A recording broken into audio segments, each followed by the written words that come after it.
Hello guys, welcome back my channel. DLED entry tester কাৰণে এটা গুৰুত্বপূৰ্ণ অসমীয়া টপিক উপসৰ্গ মই বেসিক্যালি পঢ়ি না যাও আপোনালোকে স্ক্ৰিনশ্বট মাৰি ল'ব এখিনি মই জাস্ট দেখাই যাম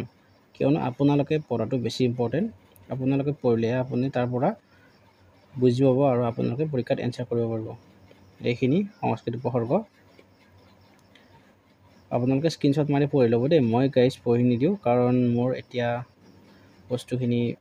ভালকৈ কিছুমান মনতো নাই মই জাস্ট এটা ইউটিউব ভিডিঅ'ত পাইছো আৰু এখিনি গম পাইছো যে ইম্পৰ্টেন্ট হয় পৰীক্ষাৰ কাৰণে অলপ পাহৰিছো মই আপোনালোকে স্ক্ৰিনশ্বট মাৰি ল'ব এইটো ন অলপমান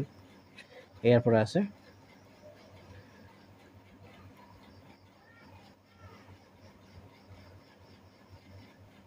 এইখিনি এইটো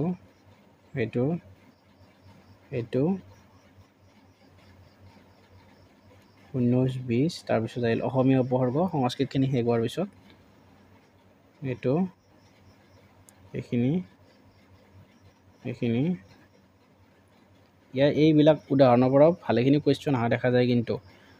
আমাৰ টাইমতো আহিছিল আৰু ডিএলএড 2020 21 22 এনেকে বিভিন্ন ধৰণৰ এন্ট্ৰেন্স এক্সাম যিখিনি হৈছিল ইয়াৰ পৰা এনেকুৱা ধৰণৰ কোৱেশ্চন বহুখিনি অহা দেখা গৈছে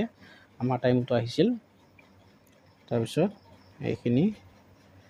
আৰু এটো লাষ্ট ঠিক আছে গাইস পৰীক্ষালৈ বেছি দিন নাই আপোনালোকে মানে খুব সোনকালে আৰু বেছি বাহিৰা কথাত মন নিদিয়াকৈ এন্ট্ৰি টেষ্টটো ভালকৈ দিয়ক বেছি দিন নাই যেহেতু জুলাইৰ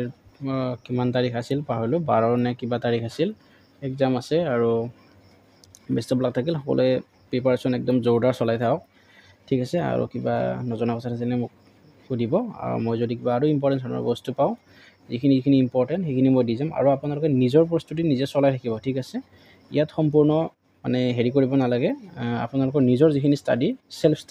ষ্টাডি তো সাকসেস মেটাৰ কৰে বাকি আপুনি যিমান জিন আছে এইখিনি হল মোৰ ইম্পৰ্টেন্ট যোনখিনি